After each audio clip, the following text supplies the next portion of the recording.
Eto na mga kaparing, pinaka-latest Mayor Vico nilampaso sa survey ang kalaban sa pagkamayor na si Ma'am Sara Diskaya. Pero, Sara Diskaya, merong panawagan sa mga Pasigueño. Ano kaya ang panawagan na ito? Eto, panoorin po natin ang balita bago po tayo magkomento sa panawagan at patungkol nga sa bagong labas po na survey na malinaw po sa sikat ng araw ng pagmamahalan nyo. Mas malinaw pa sa nararamdaman mo para sa kanya kahit hindi ka naman niya gusto na si Mayor Vico na po ay siguradong panalo sa ikatlong termino. Panoorin po natin. Nangunguna pa rin si incumbent Mayor Vico Soto sa latest local survey sa mayoral race sa Pasig City. Hindi naman nagpapatinag ang kanyang kalaban na si Sara Diskaya. Narito ang agenda report ni Hannah T. Babae naman, ito ang panawagan ni Pasig City Mayoral candidate Sara Diskaya sa isang caucus sa Pasig. Pinakilala niya ang sarili sa mga Pasigueño bilang isang inang tumataguyod sa mga anak at nagsusumikap. Baka pwede niyo ako samahan. Babae naman! No? Kasi makaramihan babae. At tingin ko mas magaling ang mga babae kaysa sa lalaki. Naku, kasi mga nang tingin ng mga kasama ko dun, no? Mas magaling tayo mag-budget, tama ba? Sino ba dapat humahawak ng pera? Magaling daw siyang humawak ng pera dahil isa siyang Chief Financial Officer ng isang malaking construction firm. Kilala si Diskaya bilang may-ari ng St. Gerard Construction Development Corporation, isang quadruple A company na kilala sa malalaking proyekto sa Luzon. Isa sa kinakampanya ni Diskaya ang pagtatayo ng mga ospital na may modern facilities 24/7 na madaling i-access ng barangay. Depensa niya, kayang-kaya raw itong gawin dahil sa karanasan nila sa pagtatayo ng infrastructures bilang developer. Baka mamaya may mag-bash naman, sasabihin, sila ang mangongontrata. Ay, hindi po pwede. Kasi merong batas, RA 9184, na sinusundan natin, bawal up to the third degree. At very happy naman kami sa negosyo namin. Hindi na namin kailangan sumali sa local government. Hamon si Diskaya sa re-election bid ni Pasig City Mayor Vico Soto sa midterm elections. Si Soto ang nagpasimula ng makabagong pamumuno sa Pasig matapos talunin ang halos 3 dekadang pamumuno ng angka ng mga Eusebio noong 2019, ang itinuturing na pinakamatagal na political dynasty sa lungsod. Marami ang nag-uugnay kay Diskaya sa pamilya Eusebio, pero makailang beses niyang itinanggi ang anumang relasyon o backing mula sa pamilya. Kilala naman si Soto sa kanyang simple at good governance platform na ang focus ay transparency, wastong serbisyo at pagbabago sa politika sa Pasig. Tinalikuran natin yung sistema at politika na may takutan, may palakasan. Sapat na financial subsidy sa mga barangay ang isa sa kinakampanya ni Soto na di raw nakabase sa lakas ng political connections kundi sa tunay na pangangailangan nila. Pinapatunayan natin na posibleng magkaroon ng isang pamahalaan na pantay-pantay ang tingin sa bawat isang barangay, sa bawat isang mamamayang Pasigueño. Sa isang pulso ng bayan survey mula sa Balitang Metro nitong Abril, nangunguna si Soto sa mayoral race na nasa 82%, habang 12% naman kay Diskaya, 3% naman kay Cory Palma, habang 2% kay Eagle Ayaon. Tuloy-tuloy ang kampanya ngayon ng Team Giting ng Pasig na kampo ni Soto at Team Kaya This ni Diskaya. Para sa agenda, Hannah T, Bilyonaryo News Channel. Okay. Mag-e-election pa ba tayo? 82%, 12%. Kailangan pa ba natin ng eleksyon mga kaparing? Wala na po, hindi na po natin kailangan. Malinaw pa sa sikat ng araw.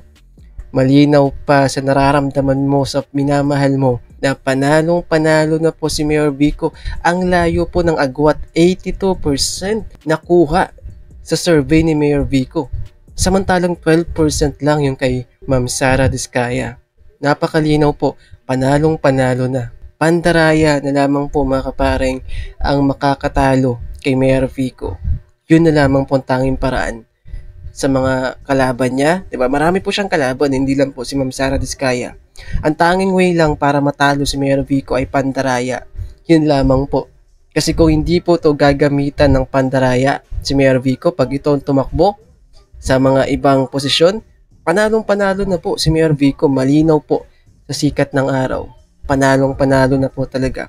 Regarding naman po dun sa sinabi ni Ma'am Diskaya na mas magaling daw humawak ng pera mga babae. Well, oo naman, no? Well, yes, pwede naman. Totoo naman po yun. Wala naman pong halong duda doon. No? Pero hindi naman po lahat ng babae ay marunong humawak ng pera. Okay, hindi po lahat marami pa rin naman po mga babae ang magasta o hindi marunong humawak ng pera.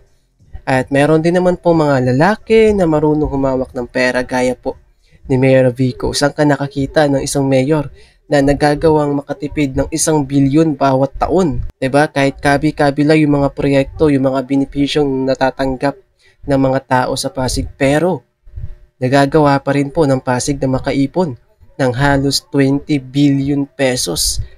Grabe po yun mga kaparing. Ang panawagan naman po ni Ma'am Sara Diskaya na babae naman daw, kasi para sa kanya mas magaling daw po ang mga babae. Well, hindi po ako naniniwala sa ganong konsepto, sa ganong kasabihan na mas magaling daw ang mga babae kaya babae naman. No, hindi naman po sa pero ang pamumuno po kasi, ang kagalingan, depende po yan sa tao. Wala po yan sa gender, no?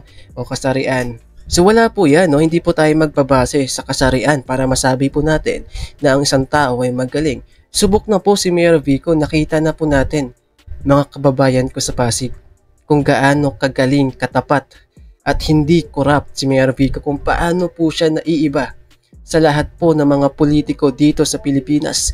Saan ka po nakahanap ng politiko na ayaw maglagay ng pangalan niya sa mga tarpaulin, sa mga proyekto, sa mga kalsada? Ayaw po sa political dynasty, ayaw sa korupsyon, ayaw sa palakasan.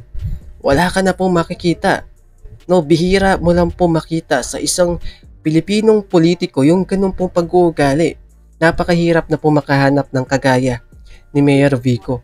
Kaya dito po, malinaw po, lumalabas po sa survey na ang puso po talaga ng mga Pasigueño ay na kay Mayor Vico. Kumpiyansa po mga taga-Pasig, kaming mga taga-Pasig, kay Mayor Vico. Bakit pa kami maghahanap ng iba? Meron ng isang Mayor Vico, di ba? Napakamapalad na po namin. Napakaswerte na po namin na nagkaroon po kami ng isang Mayor Vico, kaya hindi na kami maghahanap pa ng iba.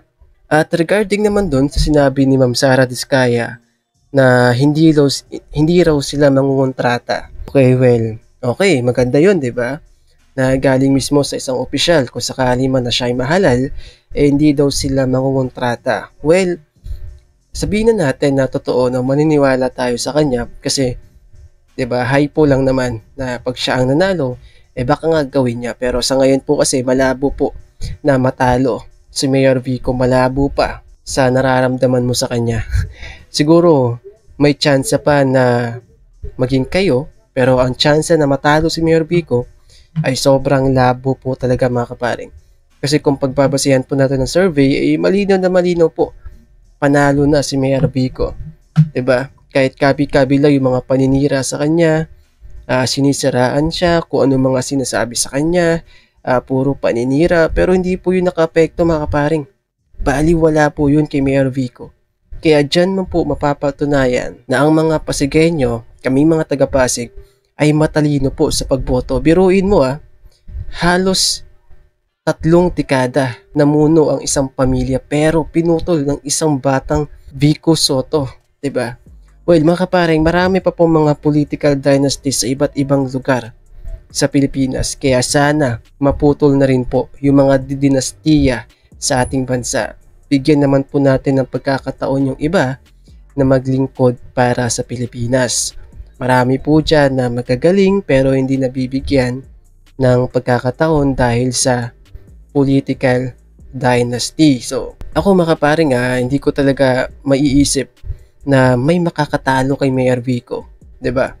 Isang negosyante pa. So, malabo po yan mga kaparing, hindi na namin ipagpapalit pa ang isang Mayor Vico para sa isang baguhan lamang sa politika na isa pong negosyante. Ayoko pong manira na wala po kung masamang sinasabi kay Ma'am Sara. Hindi ko po sinasabi na siya hindi magaling. Siya lamang po ay isang baguhan sa politika. So, para sa amin, kontento na po kami kay Mayor Vico. So, hindi na po kami magkahanap pa ng iba. 'Di ba? Wala na, 'di ba? Kay Mayor Vico na po kami. Stick na po kami kay Mayor Vico, lalo na ito na po ang huling termino ni Mayor Vico. And don't forget to like and subscribe. Bye!